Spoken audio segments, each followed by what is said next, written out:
Tôi là con gái thật và giả, trong văn bản không được sủng ái, con gái thật bất ngờ được sửa đổi hệ thống cốt truyện. Mỗi lần có thể sửa đổi một chữ của Megalithic, vì vậy đam mê hoàn toàn sụp đổ. Quý bà giàu có lạnh lùng nhìn tôi.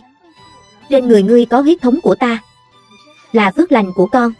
Tôi đổi phúc khí thành quý khí, sau đó điên lên. Phải không? Tôi cũng cảm thấy rất xui xẻo. Nghe tôi nói đi. Mọi người ở đây đều xanh mặt. Giả Thiên Kim Lăng nhìn tôi một cái. Đêm thân mật dẫn cánh tay tôi. Mẹ chỉ là nhất thời kích động nói sai mà thôi. Chị gái quá không hiểu chuyện. Những người khác đồng ý gật đầu. Bạn xem Nguyễn hiểu chuyện như thế nào? Cô khỏe. Miệng to mà tôi rất ghét. Tôi đang nói sự thật. Máu của các ngươi thật sự quá lộ liễu. Giàu nghèo xông tới trước mặt tôi, chặn lại, muốn đánh tôi, nhưng lại kiềm chế. Nghe tin vui trên mặt. Quả nhiên cô đến từ nông thôn, không có giáo dục. Sau khi về nhà, tôi sẽ nhờ giáo viên dạy cô cách cư xử. Tôi không nói nên lời. Bây giờ người giàu đều có phẩm chất như vậy sao? Bà có muốn nghe những gì bà đang sủa? Coi thường người nông thôn. Bà có dám đưa câu nói này lên mạng không? Lúc này trong đầu tôi xuất hiện một dòng chữ. Mỗi đêm trong đôi mắt đáng yêu lúc này lại chảy hai dòng nước mắt. Chị ơi, nếu chị không vui, chị có thể bị em phát hiện. Đừng giận bố. Tôi đã suy nghĩ một chút, đổi nước mắt thành máu. Thế là hắn để lại vài giọt máu trong mắt. Máu từ từ chảy xuống trên đôi má nhợt nhạt của cô ta. Kết hợp với váy trắng có cảm giác nhìn thấy ma nữ trong phim kinh dị. Cô không biết năng lượng của mình đáng sợ cỡ nào. Vẫn đang tự nói tiếng quan sát. Lùi lại vài bước. Ma, ngay cả ngón tay cái vào cô. Sợ không nói nên lời. Lâm Nguyễn nhận ra cái gì, chạm vào mặt mình đi. Giáo viên và học sinh hét lên, tôi bị sao vậy, tôi phải đến bệnh viện. Lúc này họ mới phản ứng lại, nhanh chóng đưa Lâm Nguyễn đi bác sĩ. Nhân tiện, họ nhét tôi vào xe. Trong bệnh viện, bác sĩ nhìn cảnh sát. Một mắt mọi thứ đều bình thường. Chảy máu có thể là do quá kích động. Tôi mỉm cười.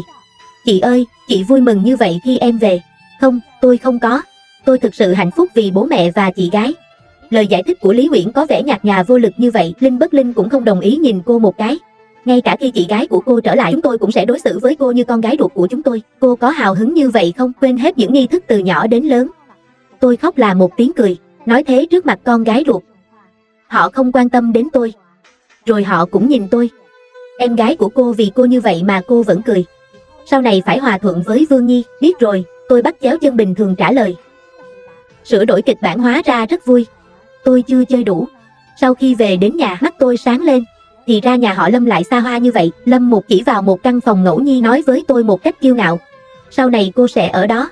Lăng Vãn ngữ khí rất không đồng ý ở nam nhân trong ánh mắt đắc ý. Mẹ, đó là phòng của người giúp việc. Để chị gái sống ở đó không tốt lắm phải không? Hàng xóm cũng không quan tâm, vốn là từ nông thôn. Có một chỗ ở là tốt rồi. Ta cười lạnh trực tiếp chạy đến căn phòng bừa bộn đặt ở trên giường của cô. Vâng, mẹ và con gái sẽ đến đây sớm thôi. Mẹ Lâm nhìn thấy dáng vẻ của tôi, tức giận suýt ngất xỉu. Lòng thương xót nhỏ. Lâm Nguyễn đỡ cô lại, nước mắt trong mắt, một bộ bị ủy khuất. Chị ơi, nếu chị thực sự muốn phòng của em, tôi có thể để cho chị. Lâm Mẫu đau lòng nắm tay cô. Tối muộn cũng sẽ không để cô bị ủy khuất. Mẹ ơi, tối nay cảnh tình mẹ con này khiến con làm ác. Khi tôi chuẩn bị đẩy chúng ra ngoài, cốt truyện lại xuất hiện. Lâm Nguyễn đi tới trước mặt Lâm Thiển, lời khuyên hợp lý trên bề mặt. Thật sự là hung hăng bóp hắn một cái, da của cổ lập tức nổi lên một vết bầm tím. Tôi đã thêm một cây gai dầu phía sau cô ta, sau đó mong chờ phản ứng nhận bù. Quả nhiên vào miệng nói những lời khiến mẹ Minh vui vẻ. Tay không thể chờ đợi để đưa tay về phía cánh tay của cô ấy. Hai một tiếng hét vang lên. Cô đang làm cái quái gì vậy? Linh Mộc nắm tay một xích đạo. Đứng đó hoảng loạn mỗi đêm. Mặt mờ. Mẹ, con không biết chuyện gì đang xảy ra. Tôi không muốn bóp cổ anh. Tôi nhướng mày nên cô muốn đánh tôi. Cho dù con không thích mẹ, ngươi cũng không thể làm được. Sau tất cả những năm ả ta đánh cô mà không có quan hệ huyết thống. Đi đường trà xanh, làm cho trà xanh không có đường đi. Lâm rất thất vọng. Có phải vậy không? Nguyễn không phải. Cô ta ấp úng không nói được một câu hoàn chỉnh. Lâm Vũ đi rồi, ném một câu trước khi đi. Sau khi trở về, cô sẽ không còn hợp lý như trước nữa. Trong phòng chỉ còn hai chúng ta. Tôi cũng không giả vờ nữa, nhìn ánh mắt của tôi rất ác độc. Cô là của riêng cô thì sao? Sớm muộn gì cũng có một ngày ta sẽ đuổi ngươi ra khỏi nhà Lâm. Ta kinh miệt nghĩ ta thật đúng là không muốn Lâm gia. Ả cứ trêu chọc tôi. Tôi rất tốt bụng nhắc nhở cô đừng vội đi dỗ dành mẹ cô. Nếu không bà ta thực sự đuổi cô ra ngoài. Lúc này mới chạy ra ngoài. Tôi cất đi nụ cười. Trong kịch bản gốc, Lâm Nguyễn vẫn luôn gài bẫy tôi, nhưng mỗi lần cha mẹ hàng xóm đều đứng ở chỗ cô ta. Vào sinh nhật thứ 22 của tôi, họ còn tặng tôi cho một ông già có số sản phẩm đặc biệt vì sự hợp tác của công ty. Tôi bị tra tấn đến khi chán nản và cuối cùng nhảy lầu, mà Lâm Uyển lại kết hôn với cao phú soái, một gia đình giàu có hàng đầu, cuộc sống tốt đẹp. Vì sự hy sinh của tôi, tập đoàn Lâm cũng phát triển mạnh. Sau khi tôi chết vì người ta không ai nhớ tôi, cho nên linh hồn tôi cứ lơ lửng trong không khí, không thể đầu thai. Đã lâu lắm rồi tôi mới biết, thế giới tôi đang sống là một cuốn tiểu thuyết, mà tôi chỉ là một người trên con đường nữ chính của Lâm Uyển. Thức ăn gia súc tôi rất không cam lòng, bởi vì oán niệm của tôi quá sâu. Thiên đạo cho ta một lần nữa cơ hội, còn tặng tôi ngón tay vàng để sửa lại cốt truyện. Lần này tôi muốn viết nên cuộc đời của mình, làm cho tất cả gia đình Lâm phải trả giá. Cha mẹ nhà Lâm đưa tôi và Lâm Uyển đến khách sạn tốt nhất thành phố A để chứng kiến gia đình. Mẹ Lâm nắm tay Lâm Uyển, vẫn còn chút kỹ năng. Hôm đó nhanh chóng dỗ mẹ linh hồn xong rồi, Linh tự hết sức dặn dò ta, ngươi nhất định phải chú ý lời nói và hành động của mình, đừng phá hủy linh dị của nhà Lâm gia Phúc Châu. Tôi hạ mắt xuống, tôi âm thầm tính toán làm thế nào để phá hủy cuộc họp này.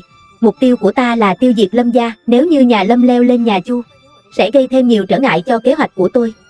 Trong túi có một người đàn ông đẹp trai đến trái tim tôi, trên sống mũi thẳng có kính lụa vàng, đôi mắt giấu dưới ống kính thật bí ẩn. Đường viền hàm hoàn hảo, đầy quý phái, mát mẻ và kiên khem. Ngoài ra còn có cảm giác xa cách, trái ngược với thế giới trần tục. Đây không phải là Phó Châu Diễm chưa kết hôn của Lâm Uyển. Anh ấy hơi đổ mồ hôi tay. Châu Diễm tham gia cuộc thi piano ở nước ngoài, lần này tôi sẽ thay thế anh ấy. Lâm Phục vội vàng cười bắt tay hắn, tuần luôn tốt hơn, có thể gặp cậu là vinh dự của tôi. Mỉm cười, nhìn về phía tôi, đây là cô Lâm Uyển phải không? Đây là con gái tôi Lâm Uyển. Lâm không mấy lông mày làm mắt, ra hiệu cho tôi chào tổng giám đốc Chu này. Sách nhỏ của Chu ký dịch Chu Diễm, người đứng đầu thực sự của gia đình Chu. Tôi bắt đầu tự giới thiệu. Tên tôi là Bội Kỳ, cô có thể gọi tôi là Mã ca ca. Hắn bị hấp dẫn. Mã ca ca, đây là ngôn ngữ của nước nào? Tôi thực sự hơi ngạc nhiên, tôi chưa bao giờ nhìn thấy em bé vườn. Cô không có tuổi thơ sao? Một cặp kéo tôi một chút đường trường học. Nó lớn lên ở nông thôn, kẻ trộm không có giáo dục. Chu ký diệp thanh tranh cả đời không có Lâm Thiển tiểu thư rất thú vị. Vào đối tượng London của chính Chung gia, 10 cô con gái.